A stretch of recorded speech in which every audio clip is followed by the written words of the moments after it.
Hello, welcome back to Kavya YouTube channel. ಎಲ್ಲರೂ ಹೇಗಿದ್ದೀರಾ? I hope ಎಲ್ಲರೂ ಕೂಡ ಚೆನ್ನಾಗಿದ್ದೀರಾ ಅಂದ್ಕೊಂಡಿದ್ದೀನಿ. ಹಾಗೆ ನಾನು ಕೂಡ ತುಂಬ ಚೆನ್ನಾಗಿದ್ದೀನಿ ಅಂತ ಹೇಳ್ತಾ ಇವತ್ತಿನ ಬ್ಲಾಗಲ್ಲಿ ಹೋಮ್ ಟೂರ್ ಮಾಡೋಣ ಅಂತ ಹೇಳಿ, ಅಂದರೆ ಓಲ್ಡ್ ಇಸ್ ಗೋಲ್ಡ್, ಹಳೆಯ ಮನೆಯ ಹೋಮ್ ಟೂರ್ನ ಮಾಡೋಣ ಅಂತ ಹೇಳಿ ಹೋಗ್ತಾ ಇದ್ದೀನಿ. ಸೊ ದಟ್ ದಯವಿಟ್ಟು ಎಲ್ಲರೂ ಕೂಡ ವಿಡಿಯೋನ ಕೊನೆವರೆಗೂ ವಾಚ್ ಮಾಡಿ. ಅದರಲ್ಲೂ ಏನು ಸ್ಪೆಷಲು ಅಂತ ಹೇಳೋದಾದರೆ, ಈ ಮನೆನ ಕನ್ಸ್ಟ್ರಕ್ಷನ್ ಮಾಡಿದ್ದಾರೆ ಯಾವುದೇ ರೀತಿ ಸಿಮೆಂಟ್ ಇಲ್ದಲೆ, ಯಾವುದೇ ರೀತಿ ಇಟ್ಕೆ ಇಲ್ದಲೆ, ಎಮ್ ಸ್ಯಾಂಡ್ ಇಲ್ದಲೆ, ಜಲಿಕಲ್ ಇಲ್ದಲೆ ತುಂಬ ಬ್ಯೂಟಿಫುಲ್ ಆಗಿ ಕನ್ಸ್ಟ್ರಕ್ಷನ್ ಆಗಿರುವಂತಹ ಈ ಮನೆನ ತೋರ್ಸಕ್ಕೆ ಹೋಗ್ತಾ ಇದ್ದೀನಿ. ಬನ್ನಿ ಹೋಗೋಣ. ಇದು ಮನೆಯ ಎಂಟ್ರೆನ್ಸು. ಎಸ್, ಇದೊಂದು ಹಳ್ಳಿಯ ಮನೆ, ಹಳೆ ಮನೆ, ಕಲ್ಲಿನ ಮನೆ, ತುಂಬಾ ಸ್ಟ್ರಾಂಗ್ ಆಗಿರುವಂತಹ ಮನೆ. ಎಷ್ಟು ವರ್ಷ ಬೇಕಾದರೂ ವಾಸಿಸುವಂತಹ ಬೆಸ್ಟ್ ಹೌಸ್ ಅಂತಾನೆ ಹೇಳ್ಬೋದು. ಈ ಮನೆ ನೋಡೋಕ್ಕೆ ಅಷ್ಟು ಚೆನ್ನಾಗಿಲ್ಲ ಅಂತ ಹೇಳೋದಾದರೂ ತುಂಬ ಅಂದರೆ ತುಂಬಾ ನೆಮ್ಮದಿ ಅನಿಸುತ್ತೆ. ತುಂಬ ತೃಪ್ತಿ ಅನಿಸುತ್ತೆ ಈ ಮನೆ ನೋಡಿದಾಗೆಲ್ಲ. ಏನಕ್ಕೆ ಅಂತ ಅಂದರೆ, ಈ ಮನೆಯ ವಿಶೇಷತೆ ಏನು ಅಂತ ಹೇಳೋದಾದರೆ, ನಮ್ಮ ಹಿರಿಯರು ನಿರ್ಮಾಣ ಮಾಡಿರುವಂತಹ ಮನೆ ಇದು. ಯಾವುದೇ ರೀತಿ ಸಿಮೆಂಟ್ ಇಲ್ದಲೆ, ಇಟ್ಕೆ ಇಲ್ದಲೆ, ಜಲ್ಲಿಕಲ್ ಇಲ್ದಲೆ ಕಟ್ಟಿರುವಂತಹ ಮನೆ. ಬರೀ ಕಲ್ಲು, ಆನಂತರ ಜೇಡಿ ಮಣ್ಣಲ್ಲಿ ಕನ್ಸ್ಟ್ರಕ್ಷನ್ ಆಗಿರುವಂತಹ ಮನೆ ಅಂತ ಹೇಳ್ತೀನಿ. ಎಸ್, ಇಲ್ಲಿ ನೋಡ್ತಾ ಇದ್ದೀರಲ್ಲ, ಇದು ಬಂದು ಎಂಟ್ರೆನ್ಸ್. ಇಲ್ಲಿ ಹೋಗಿದ ತಕ್ಷಣ ಒಂದು ದನ ಕೊಟ್ಟಿಗೆ ಅಂತ ಹೇಳ್ತಾರೆ. ಹಳ್ಳಿ ಕಡೆ ಎಲ್ಲರ ಮನೆಯಲ್ಲೂ ಕೂಡ ಕೊಟ್ಟಿಗೆ ಇರುತ್ತೆ. ರಾತ್ರಿ ಹೊತ್ತು ಹಸುಗಳನ್ನ ಒಳಗಡೆ ಕಟ್ಟಾಕೋದಕ್ಕೆ ಅಂತ ಹೇಳಿ ದನದ ಕೊಟ್ಟಿಗೆನ ಮಾಡ್ಕೊಂಡಿದ್ದಾರೆ. ಹಾಗೆ ಸ್ವಲ್ಪ ಮೇಲ್ಗಡೆ ಸಜ್ಜೆ ಮಾಡ್ಕೊಂಡಿರೋವಂಥದ್ದು.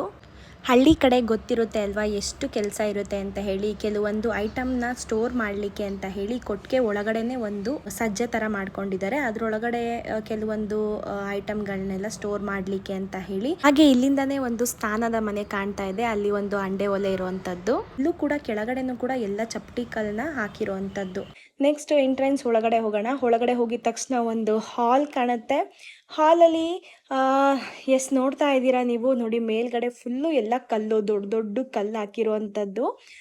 ನಿಜವಾಗ್ಲೂ ಈ ಮನೆ ನೋಡಿದ ತಕ್ಷಣ ಖುಷಿ ಆಗುತ್ತೆ. ಏನಕ್ಕೆ ಅಂತ ಅಂದರೆ, ಹಳ್ಳಿಗೆ ಬಂದಾಗೆಲ್ಲ ಈ ಮನೆಯಲ್ಲಿ ನಾವು ಊಟ ಮಾಡಿದ ನೆನಪು, ಆಟ ಆಡಿದ ನೆನಪು, ಹಾಗೆ ನಮ್ಮ ಅಜ್ಜಿ ತಾತ ಜೊತೆ ಇದ್ದಿದ್ದ ನೆನಪು ಎಲ್ಲ ಕೂಡ ನೆನಪಾಗುತ್ತೆ. ತುಂಬ ಖುಷಿ ಆಗುತ್ತೆ ಅಂತ ಹೇಳಕ್ಕೆ ಇಷ್ಟಪಡ್ತೀನಿ. ಹಾಗೆ ಈ ಮನೆಯಲ್ಲಿ ಒಂದು 6 ಕಂಬಗಳಿದೆ ನೋಡಿ. ಇದು ಕೂಡ ಫುಲ್ಲು ಕಲ್ಲು.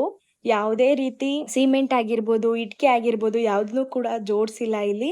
ಬರೀ ಕಲ್ಲಿಂದ ಕನ್ಸ್ಟ್ರಕ್ಷನ್ ಆಗಿರುವಂಥ ಟೋಟಲ್ ಫುಲ್ ಕಲ್ಲಿನ ಮನೆ ಅಂತ ಹೇಳಕ್ಕೆ ಇಷ್ಟಪಡ್ತೀನಿ. ಹಾಗೆ ಯಾವುದೇ ರೀತಿ ಸಿಮೆಂಟ್ನು ಕೂಡ ಇವರು ಯೂಸ್ ಮಾಡಿಲ್ಲ.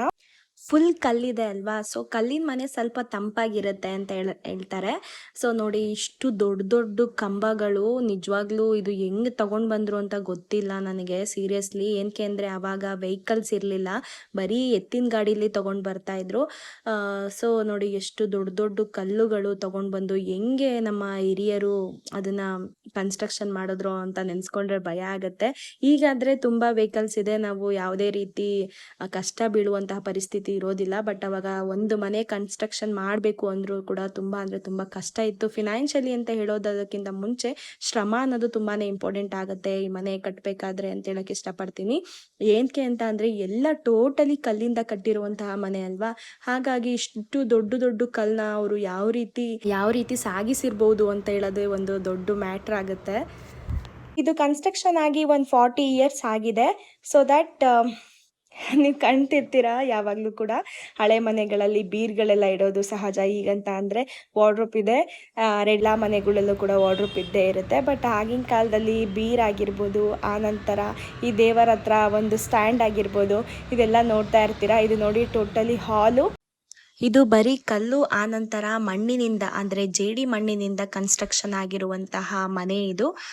ಹಾಗೆ ನೆಲಕ್ಕೆ ಗಾರೆ ಯೂಸ್ ಮಾಡಿದ್ದಾರೆ. ಗಾರೆನೂ ಕೂಡ ಇರಲಿಲ್ಲ. ಇವಾಗ ಒಂದು 15 ವರ್ಷ ಆಯಿತು ಅನಿಸುತ್ತೆ, 15 ವರ್ಷ 20 ವರ್ಷ ಆಯಿತು ಅನಿಸುತ್ತೆ ಗಾರೆ ಯೂಸ್ ಆಗಿ.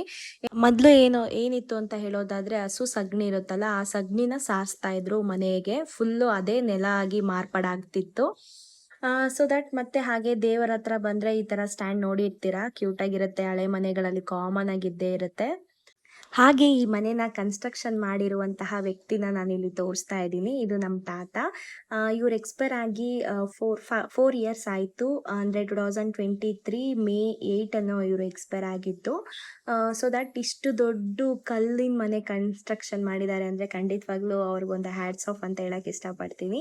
ಏನಕ್ಕೆ ನಾಟ್ ಅಟ್ ಆಲ್ ಈಸಿ ಗೊತ್ತಾ. ಈಗ ದುಡ್ಡಿದ್ರು ಕೂಡ ಮನೆ ಕಟ್ಬೋದು, ಇಲ್ಲ ಅಂತಲ್ಲ. ಬಟ್ ಅವಾಗ ದುಡ್ಡಿನ ಪ್ರಶ್ನೆ ಬರೋದಿಲ್ಲ, ಜನಗಳ ಪ್ರಶ್ನೆ ಬರ್ತಾರೆ. ಐ ಮೀನ್ ಜಾಸ್ತಿ ಜನ ಇದ್ರೆ ಮಾತ್ರನೇ ಒಂದು ಮನೇನ ಕನ್ಸ್ಟ್ರಕ್ಷನ್ ಮಾಡೋಕ್ಕೆ ಸಾಧ್ಯ. ಏನಕ್ಕೆ ಅಂದರೆ ಯಾವುದೇ ರೀತಿ ವೆಹಿಕಲ್ ಇರಲಿಲ್ವಲ್ಲ, ಹಾಗಾಗಿ ಸೊ ಅವಾಗ ದುಡ್ಡು ಅಷ್ಟು ಪ್ರಾಮುಖ್ಯತೆ ಇರಲಿಲ್ಲ. ಇವಾಗ ಇರೋಷ್ಟು ದುಡ್ಡು ಅವಾಗ ಪ್ರಾಮುಖ್ಯತೆ ಇರಲಿಲ್ಲ. ಅವಾಗ ವ್ಯಕ್ತಿಗೆ ತುಂಬಾನೇ ಪ್ರಾಮುಖ್ಯತೆ ಇತ್ತು ಅನ್ನೋದಕ್ಕೆ ಬೆಸ್ಟ್ ಎಕ್ಸಾಂಪಲ್ ಅಂತಾನೆ ಹೇಳ್ಬೋದು ಈ ಮನೆ, ಕಲ್ಲಿನ ಮನೆ. ಹಾಗೆ ಇದೊಂದು ರೂಮ್ ಆಗಿರುತ್ತೆ, ಇದು ಒಂದು ಸ್ಟೋರ್ ರೂಮು. ಸೊ ಇವಾಗ ಅವರಿದ್ದಾಗ ಇದನ್ನ ಒಂದು ದೇವ್ರ ಮನೆ ತರ ಮಾರ್ಪಾಡು ಮಾಡ್ಕೊಂಡಿದ್ರು. ಇವಾಗ ಇದನ್ನ ಸ್ಟೋರ್ ರೂಮ್ ಮಾಡಿಬಿಟ್ಟಿದ್ದಾರೆ. ಯಾವುದೇ ರೀತಿ ಅಕ್ಕಿ ರಾಗಿ ಅದನ್ನೆಲ್ಲ ಕೂಡ ಸ್ಟೋರ್ ಮಾಡಲಿಕ್ಕೆ ಅಂತ ಹೇಳಿ ಇದನ್ನ ಯೂಸ್ ಮಾಡ್ಕೊತಾ ಇದ್ದಾರೆ. ಈ ರೂಮ್ನ ಯೂಸ್ ಮಾಡ್ಕೊತಾ ಇದ್ದಾರೆ. ನೋಡಿ ಎಷ್ಟು ಚಿಕ್ಕ ಚಿಕ್ಕ ಕಿಟಕಿಗಳು, ವಿಂಡೋಗಳೆಲ್ಲ ಇದೆ ಅಂತ ಹೇಳಿ. ಹಾಗೆ ಮತ್ತೆ ಇದೊಂದು ಪೆಟ್ಟಿಗೆ ಇದೆಯಲ್ಲ, ಇದು ಅವಾಗಿನ ಕಾಲದಿಂದನೂ ಕೂಡ ಇರುವಂತಹ ಪೆಟ್ಟಿಗೆ. ಇದಕ್ಕೇನೋ ಒಂದು ಪರ್ಟಿಕ್ಯುಲರ್ ಆಗಿ ನೇಮ್ ಹೇಳ್ತಾರೆ, ಮುತ್ತಿನ ಪೆಟ್ಟಿಗೆನೋ ಏನೋ ಹೇಳ್ತಾರೆ, ಎಕ್ಸಾಕ್ಟ್ಲಿ ನೇಮ್ ಗೊತ್ತಿಲ್ಲ ನನಗೆ. ಎಲ್ಲ ಸ್ಟೋರ್ ಮಾಡಿರುವಂತಹ ರೂಮು ಇದು. ಇಲ್ಲೂ ಕೂಡ ನೋಡಿ ಎಷ್ಟು ದೊಡ್ಡ ದೊಡ್ಡ ಕಲ್ಲು. ಆ ಕಲ್ಲನ್ನ ಯಾವ ರೀತಿ ಅವರು ತಂದು ಹಾಕಿದ್ದಾರೆ ಅಂತ ಅಂದರೆ ನಿಜವಾಗ್ಲೂ ನೆನೆಸ್ಕೊಂಡ್ರೆ ಭಯ ಆಗುತ್ತೆ. ಬಟ್ ಆದರೂ ಕೂಡ ಹ್ಯಾಟ್ಸ್ ಆಫ್ ಅಂತ ಹೇಳಬೇಕು ಅವರ ಶ್ರಮಕ್ಕೆ. ಎನಿವೆ ಗಾಯ್ಸ್, ಇವತ್ತಿನ ವ್ಲಾಗಲ್ಲಿ ಇವತ್ತಿನ ಹೋಮ್ ಟೂರ್ ಹೀಗಿತ್ತು. ಹಾಗೆ ಒಂದು ತೋರಿಸ್ಲಿಲ್ಲ ಅಲ್ಲ, ನಾನು ದೇವ್ರ ಮನೆ ಆಯಿತು. ಹಾಗೆ ಅಡುಗೆ ಮನೆಗೆ ಹೋಗೋಣ. ಅಡುಗೆ ಮನೆಯಲ್ಲಿ ಅದು ಕೂಡ ಆವಾಗ ತುಂಬ ಚೆನ್ನಾಗಿ ಒಲೆನ ಯೂಸ್ ಮಾಡ್ತಾಯಿದ್ರು. ಈಗ ಯಾವುದೇ ರೀತಿ ಒಲೆನ ಯೂಸ್ ಮಾಡೋದಿಲ್ಲ, ಹೌದಲ್ವಾ? ಅಪ್ಡೇಟ್ ಆಗಿಬಿಟ್ಟಿದ್ದಾರೆ ಎಲ್ಲರೂ ಕೂಡ. ಯಾವಾಗಲೂ ಕೂಡ ಹೊಗೆ ಆಡುತ್ತಲ್ವ, ಹಾಗಾಗಿ ಎಲ್ಲ ಹೊಗೆ ಎಲ್ಲ ತುಂಬ್ಕೊಂಡ್ಬಿಟ್ಟಿದೆ. ಕಲ್ ಮೇಲೆಲ್ಲ ಹೊಗೆ ತುಂಬ್ಕೊಂಡಿದ್ದು ಫುಲ್ ಬ್ಲ್ಯಾಕ್ ಆಗಿದೆ. ನೋಡಿದ್ರಲ್ಲ ಗೈಸ್ ಇವತ್ತಿನ ಹೋಮ್ ಟೂರ್ ಹೇಗಿತ್ತು ಅಂತ ಹೇಳಿ. ಥ್ಯಾಂಕ್ ಯು ಫಾರ್ ವಾಚಿಂಗ್ ಹಾಲ್. ಇನ್ನು ಯಾರೆಲ್ಲ ಕಾವ್ಯ ಕನ್ನಡ ವ್ಲಾಗ್ ಚಾನಲ್ನ ಸಬ್ಸ್ಕ್ರೈಬ್ ಆಗಿಲ್ಲ, ದಯವಿಟ್ಟು ನನ್ನ ಚಾನಲ್ನ ಸಬ್ಸ್ಕ್ರೈಬ್ ಮಾಡ್ಕೊಳ್ಳಿ, ಸಪೋರ್ಟ್ ಮಾಡಿ ಅಂತ ಹೇಳ್ತಾ thank you for watching hall.